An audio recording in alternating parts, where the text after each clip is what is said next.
ఎం భగత్ గారు మనకి ఈ విధంగా ప్రశ్న పంపించారు. అన్న, మన చర్చిలో మనకి చిన్నప్పుడు బాప్తిజమం ఇస్తారు గదా!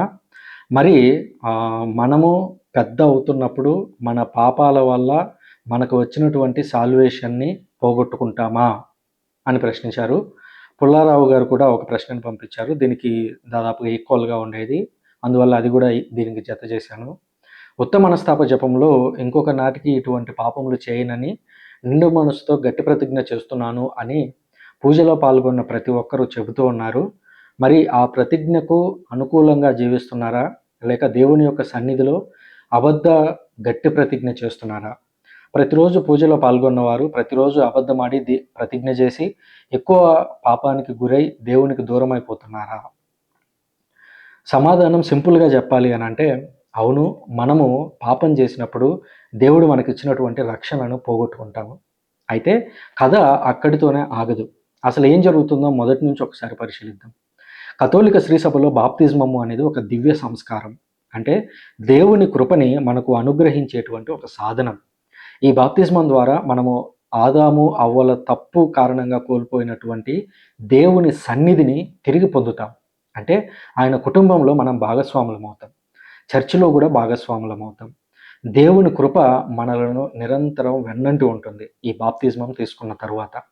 అయితే మనం పాపం చేస్తే అది దేవుని ఆజ్ఞను మీరినట్టు. దేవుని ఆజ్ఞను మీరినప్పుడు మనకై మనం ఉద్దేశపూర్వకంగా దేవుడు ఇస్తున్నటువంటి కృపను తిరస్కరిస్తున్నాం. కనుక దేవుని కృపలో నుంచి మనం పక్కకు వెళ్ళిపోతాం. మనలో పాపం నిలిచే ఉంటుంది. ఒకవేళ అలా పాపం మనలో నిలిచి ఉండగానే మనం మరణిస్తే తుదకు దేవుణ్ణి చేరేటువంటి అవకాశాన్ని పోగొట్టుకుంటాం. మరి ఇప్పుడేం చేయాలి? అందుకే దేవుడు శ్రీసభ ద్వారా మరొక అద్భుతమైనటువంటి దివ్య సంస్కారాన్ని అందించారు. ముందుగానే చెప్పుకున్నట్లుగా దివ్య సంస్కారం అంటే దేవుని యొక్క కృపను మనకు అనుగ్రహించేటువంటి సాధనం. కనుక బాప్తిజమం తర్వాత తప్పు చేసి దేవుని కృపలో నుంచి మనం బయటకు వెళితే పాప క్షమాపణ సంస్కారం ద్వారా తిరిగి మరలా ఆయన కృపలోనికి మనం ప్రవేశిస్తాం. దీన్నే మనం పాప సంకీర్తన అని, సఖ్యతా సంస్కారం అని కూడా పిలుస్తూ ఉంటాం. ఈ సంస్కారం ద్వారా మన పాపాలను దేవుని చెంత మనం ఒప్పుకున్నప్పుడు ఆయన మనల్ని గురువు ద్వారా క్షమించి తిరిగి తన యొక్క కృపతో మనల్ని నింపుతారు. అందుకే పాప సంకీర్తన చేసి వస్తే అప్పుడే పుట్టినటువంటి పసిబిడ్డల్లా మనం పాపం లేకుండా ఉంటాం. కనుక తెలిసి తెలియక పాపం చేసినటువంటి ప్రతిసారి దేవుని వద్దకు వెళ్ళి పశ్చాత్తాపంతో ఒప్పుకోవడం ద్వారా తిరిగి ఆయన కుటుంబంలో చేరతాం.